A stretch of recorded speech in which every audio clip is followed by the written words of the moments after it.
Welcome to International Management, the podcast that breaks down the core challenges and strategies of global business.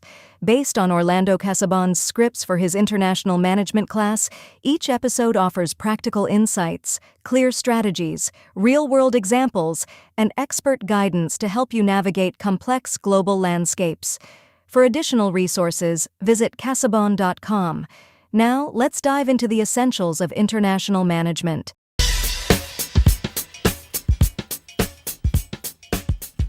Welcome back to the Deep Dive, where we take a stack of your sources and, surface the insights that matter most. I like it. So today, we are going to be diving into Orlando's script, exploring how companies manage political risks as they expand internationally. Yeah, sounds fascinating. The world's more interconnected than ever. Businesses operating across borders, understanding global dynamics is crucial. Absolutely. So our mission today is to figure out how companies assess and manage the unpredictable world of politics and economics on a global scale. All right, let's do it. Two things immediately grabbed my attention when I was reading through this. Okay. Sustainability and global conflicts. Interesting. We're seeing this massive push for sustainability, but we're also seeing a rise in ethnic and religious conflicts, which adds another layer of complexity to the political landscape. Yeah, I mean, you can't have one without the other, can you? It's all intertwined. Exactly. Sustainability isn't just about the environment. Right. It's about social and economic stability, too. Yeah. And when you have these ethnic or religious conflicts, it disrupts all three, which leads to political instability. And we've seen this historically in places like the former Yugoslavia, Oh, yeah. Northern Ireland, parts of the Middle East. Absolutely. And that instability directly impacts businesses. Of course. Imagine you're a company trying to operate in a region where there's constant political turmoil. It's a nightmare. You're dealing with uncertainty every single day. Your supply chains could be disrupted. It might be difficult to find skilled labor.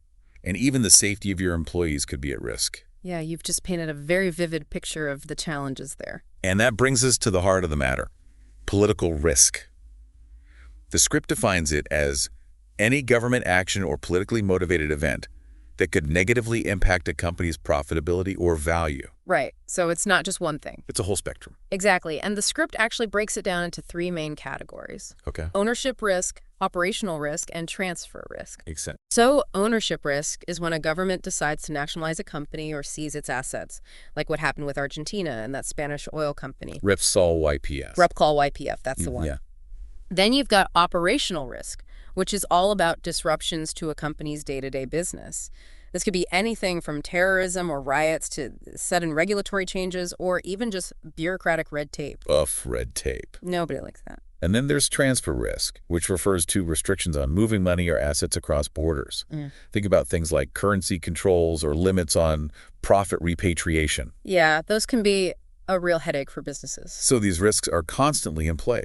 We've seen governments becoming more assertive in regulating certain industries, especially those considered strategically important. And then there are global events like pandemics or major geopolitical shifts. Oh, yeah. Those can trigger a cascade of political risks that businesses have to scramble to manage. It's a constantly evolving landscape. It is, and the script actually points out this interesting trend. Countries constantly adapting their policies on foreign direct investment, or FDI. FDI. Some countries liberalize their policies to attract investment, while others become more restrictive. So it's a constant balancing act. It is. For both companies and countries. Yeah. Think about Uber's global expansion. Oh, yeah. They've had to navigate this ever-changing landscape of regulations and political considerations. They really have. They've adapted their business model pricing and even their technology to operate in different countries. Think about how Uber operates in your city. Right. It's different everywhere you go. Exactly. They've had to be adaptable, understand the political landscape, and be willing to adjust to local conditions. And these FDI policies have a huge impact on where companies choose to invest and operate. Huge. So how do companies actually assess and manage these complex political risks? Well, one way is to try and quantify political risk. Companies will actually try to assign scores to different factors, like the stability of the political system, economic growth, levels of corruption, and so on. It's almost like they're creating a risk profile for a country. Exactly. That's interesting. And the script mentioned this fascinating three-dimensional framework that links the type of investment a company is making to the level of political risk they might face. Oh, yeah, that's a helpful way to visualize it. Yeah, it helps visualize the risk landscape. A company making a horizontal investment, basically replicating its existing business model in a new market, faces different risks than a company making a vertical investment, which might involve controlling strategic resources. Right, and then you have the weighted country risk assessment model, where companies assign weighted scores to a whole bunch of factors, and it leads to a total score reflecting the overall investment risk of doing business in a specific country. So if you were a company and you were looking to invest in a new market, what factors would you prioritize?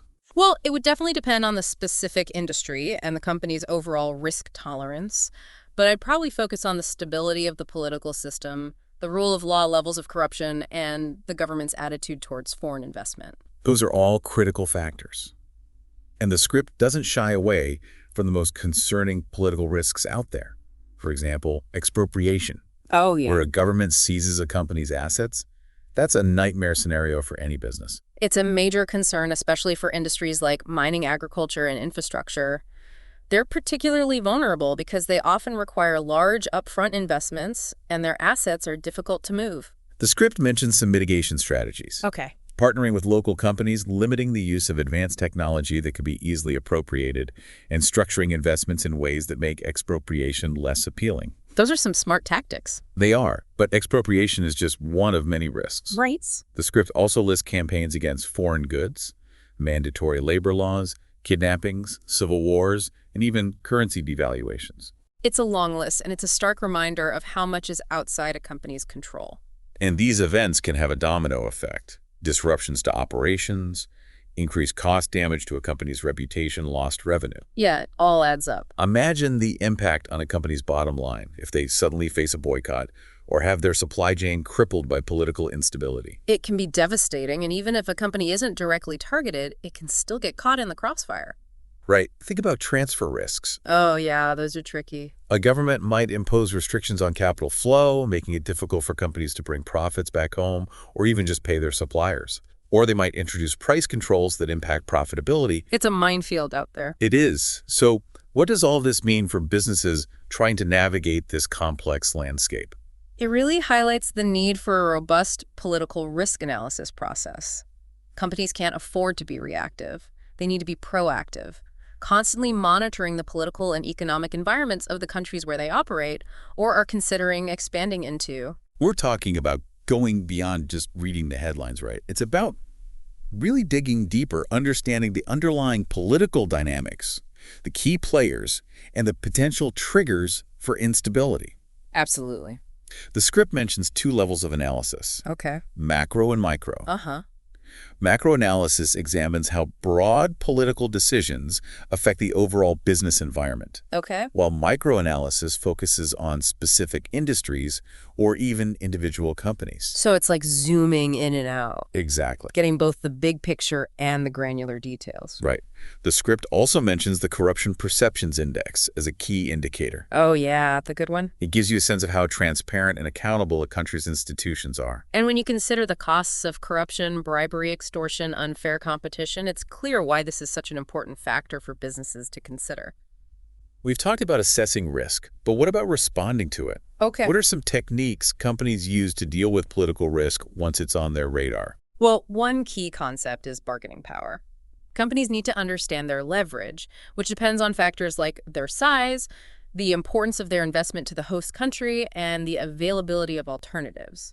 It's like a poker game, knowing when to hold them and when to fold them. Exactly. You need to know when to push your chips in and when to walk away from the table. Then there are what are called integrative techniques, which are all about building relationships with local stakeholders, understanding their interests, and finding ways to align those interests with the company's goals. So it's about being a good corporate citizen. Yeah, and it can involve things like joint ventures with local companies, engaging with local communities, or even just ensuring that the company's operations are seen as beneficial to the host country. Makes sense. Mm. And on the other end of the spectrum are protective or defensive strategies. Right. Those are about minimizing exposure to risk, maybe by limiting local production, diversifying funding sources, or even holding back on introducing their most sensitive technologies. So it's about minimizing potential damage if things go south, Exactly. And then there's another level of strategy, proactive political engagement.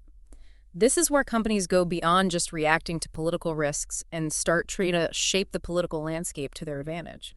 Now we're talking about playing offense, not just defense. Right. The script gives some great examples. Companies leveraging trade agreements, securing bilateral financial support, or even structuring project financing to minimize political risk. So they're not just sitting back and taking whatever comes their way. They're actively trying to influence the rules of the game. But before we delve further into those proactive strategies, let's shift our focus to the specific challenges and risks companies face when they actually expand overseas. Oh, okay. Sounds good. The script emphasizes that political considerations can make or break a business in these situations. Oh, absolutely. Companies need to go in with their eyes wide open, understand the political risks, and have a plan to manage them. And this includes investing in security, having robust crisis management plans, and training their employees about the potential political risks they might face. It's about being prepared for the unexpected because on the global stage, the unexpected is almost guaranteed to happen. One of the key takeaways from the script is that success in international business often hinges on securing political support, building relationships with key stakeholders, and understanding the nuances of the local political landscape. It's not just about understanding the risks, it's about actively managing them. Companies need to be agile, adaptable, and willing to adjust their strategies as the political winds shift. It's like navigating a constantly changing maze. It is. But there's one more piece of the puzzle we need to talk about: terrorism risk management. Okay. The script highlights how corporations like IBM and Exxon are tackling this challenge head-on. That's a high-stakes area. It is. These companies are taking a multifaceted approach, focusing on building a positive image in the communities where they operate, hoping to be seen as a valuable partner rather than a target. It's about being a good neighbor. In essence, yes. And it goes beyond just image building. These companies are also investing heavily in security measures, monitoring terrorist activity, and even working with counterterrorism consultants to develop and implement security protocols. So it's a comprehensive approach. It is. And it's a reminder that in today's world, political risk can take many forms, and companies need to be prepared for anything. Absolutely. And that brings us to the final piece of this intricate puzzle: economic risk. Okay. It's closely tied to political risk and is driven by a country's ability to meet its financial obligations. Think about the example of the Greek debt crisis. It had ripple effects across the entire global economy, demonstrating how interconnected our financial systems have become. Yeah, that was a wake-up call for a lot of people. It was. So companies assess economic risk using a variety of approaches. Some are quantitative, focusing on economic data, and others are more qualitative, looking at things like the quality of political leadership and the effectiveness of institutions. The script highlights the importance of using a mixed approach, combining these methods to get a balanced picture of a country's economic stability and potential risks for businesses. So it's not just about crunching numbers. It's about understanding the bigger picture, the interconnectedness of all these different forces. Exactly. And that's what makes it so challenging to manage. It is challenging, but it's also what makes it so fascinating. It is fascinating. And it's why political risk analysis and management are so crucial. Absolutely. Companies need to be able to assess these risks, develop strategies to mitigate them, and be prepared to adapt as the global landscape shifts. It's about being informed, prepared, and adaptable. Exactly. So we've talked about companies reacting to political and economic risks, but the script also dives into how businesses can proactively engage with the political landscape and try to shape it to their advantage. This is where things get really interesting. We're not just talking about companies being passive bystanders. Yeah. They can actually become active players wielding significant influence in the political arena. It's a reality of the global marketplace, and the script even gets into some specific tactics that companies use for political engagement. Like what? Well, lobbying, for instance, is a classic strategy where businesses try to influence lawmakers and regulators to create policies that favor their interests. Lobbying has been around forever, though. It has, and it definitely has its critics. Some people argue that it gives corporations too much power, allowing them to skew regulations in their favor and potentially harming the public good.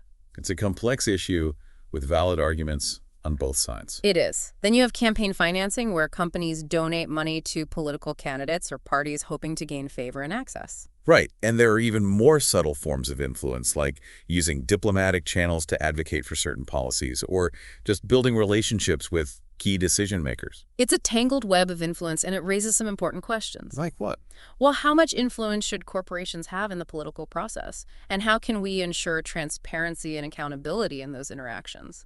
Those are big questions that deserve careful consideration. They do. Regardless of your stance on corporate political activity, the script makes it clear that it's a reality businesses have to deal with. So it's something they need to be aware of and have a plan for? Exactly.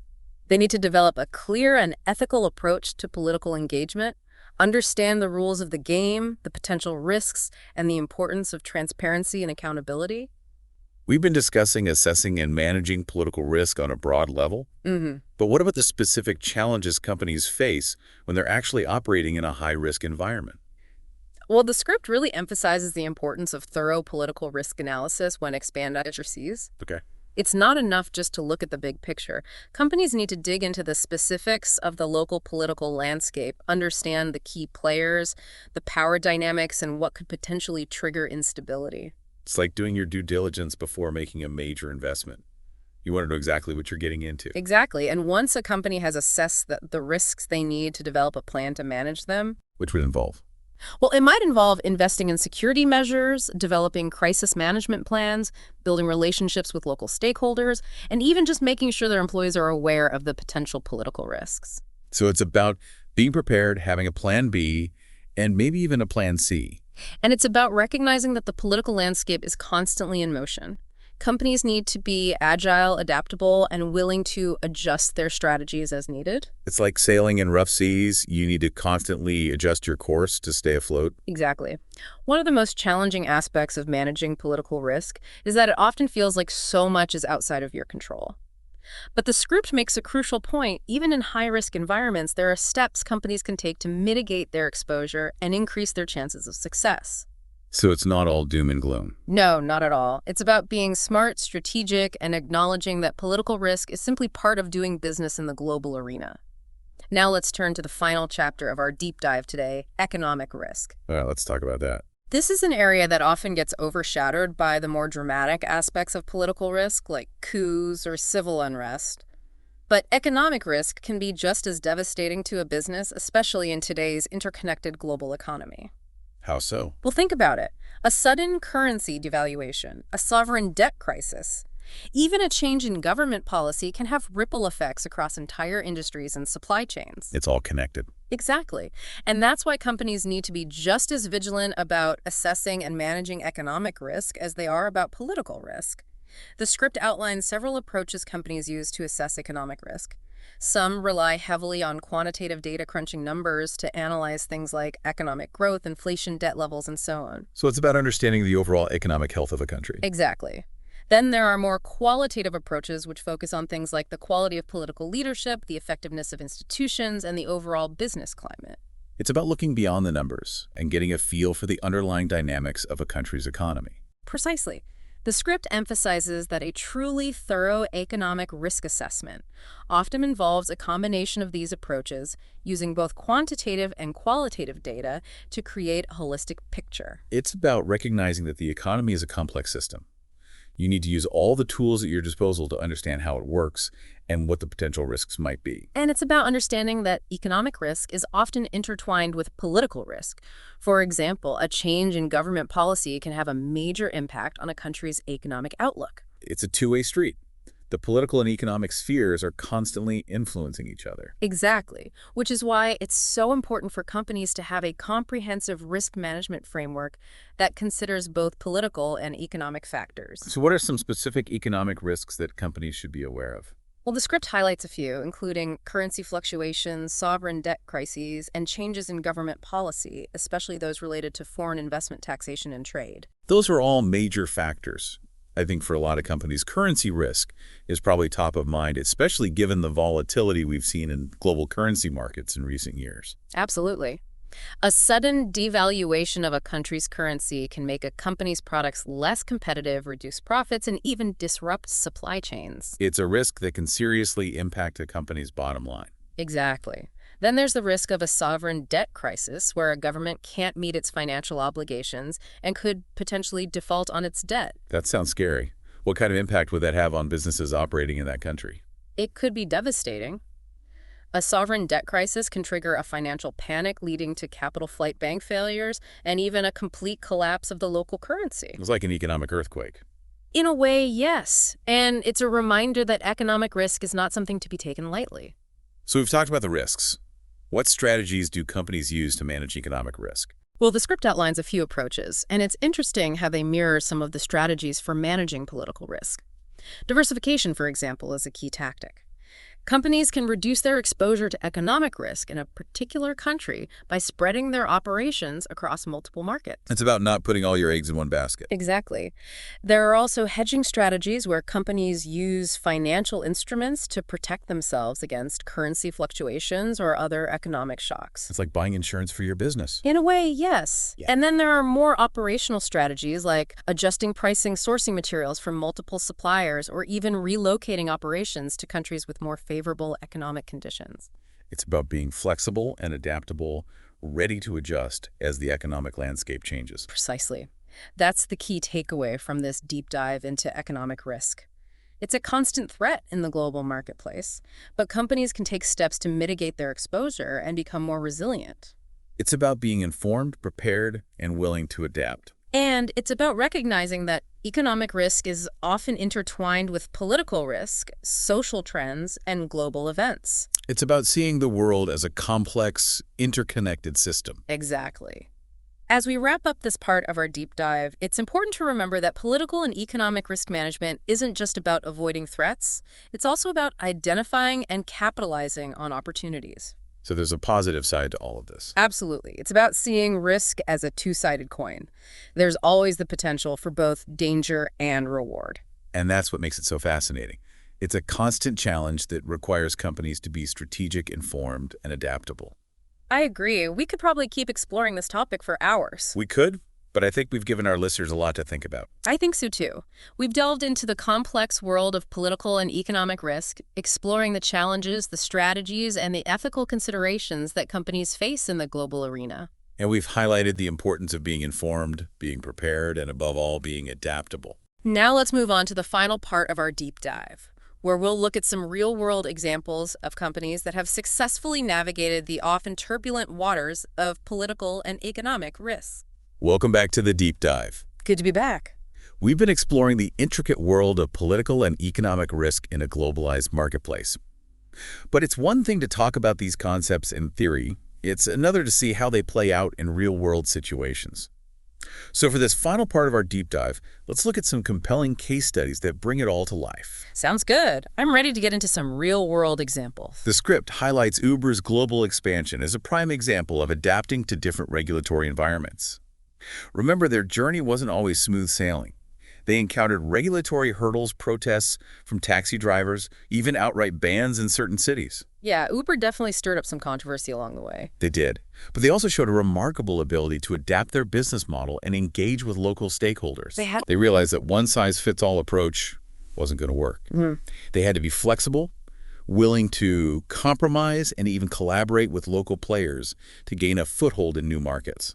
Like when they partnered with existing taxi companies in some cities, or how they adjusted their pricing to comply with local regulations. It's a great example of how companies can navigate complex political landscapes by being strategic and adaptable. Absolutely. Let's switch gears and consider a company facing a different set of challenges. Imagine a mining company operating in a politically unstable region. Now, that's a scenario where the stakes are incredibly high. You have a company that's invested heavily in infrastructure, depends on access to valuable resources, and often operates in remote areas where security is a major concern. And they're dealing with governments that are prone to corruption or sudden policy changes. Right, it's a recipe for disaster if you're not extremely careful. So what can these companies do to manage the risks? Well, one key strategy is to build strong relationships with local communities. This might involve investing in social programs, creating jobs, and generally demonstrating a commitment to being a positive force in the region. It's about being more than just an extractor of resources. It's about being a responsible corporate citizen. Exactly. And it's about engaging with local governments in a transparent and constructive way. This could involve negotiating fair contracts, paying taxes responsibly, and even collaborating with governments to develop regulations that benefit both the company and the country. It's about finding that win-win situation where everyone benefits. Exactly. But even with the best intentions, things can still go wrong. What happens when a company suddenly finds itself in a crisis, like a political upheaval or a violent conflict? That's when crisis management plans become absolutely essential. Companies need to have protocols in place to evacuate employees, secure their assets, and communicate effectively with stakeholders. It's about being prepared for the worst-case scenario. Exactly. And it's about being able to adapt quickly to a rapidly changing situation. Because in a crisis, the ability to make fast, informed decisions can be the difference between surviving and going under. It's a high-pressure environment. It demands a level head and a clear understanding of the risks and potential consequences. We've seen how political risk can impact different industries and scenarios, but what are some of the broader lessons we can learn from these case studies? Well, I think one key takeaway is the importance of adaptability. The companies that have been most successful in navigating political risk are those that are willing to adjust their strategies, their business models, even their core values to fit the local context. It's about being flexible, not rigid. Exactly, and it's about recognizing that there's no one-size-fits-all solution to managing political risk. What works in one country or industry might not work in another. Right, you've got to be a student of the game, constantly learning and adapting. Another important lesson is the power of building relationships. Absolutely. Whether it's with local communities, governments, or even other businesses, strong relationships can act as a buffer against political risk. It's about recognizing that you're not operating in isolation. You're part of a complex and interconnected ecosystem. That's what I find so compelling about political risk management.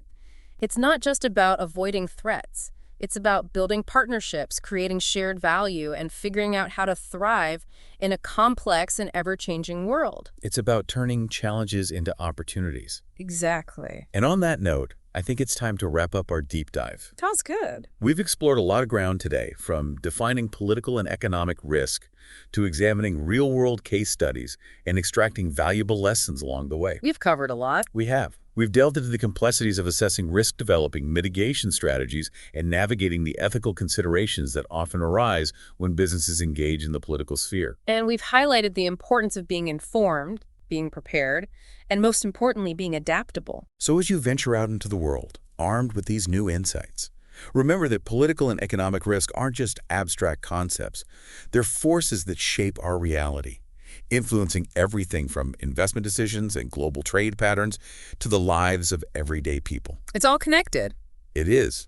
So stay curious, stay informed, and stay engaged, because in our interconnected world, understanding these risks isn't just good business practice. It's about being an informed and responsible global citizen. Couldn't agree more. That's it for our deep dive today. We'll be back next time to unpack more fascinating insights and knowledge nuggets. Until then, keep exploring.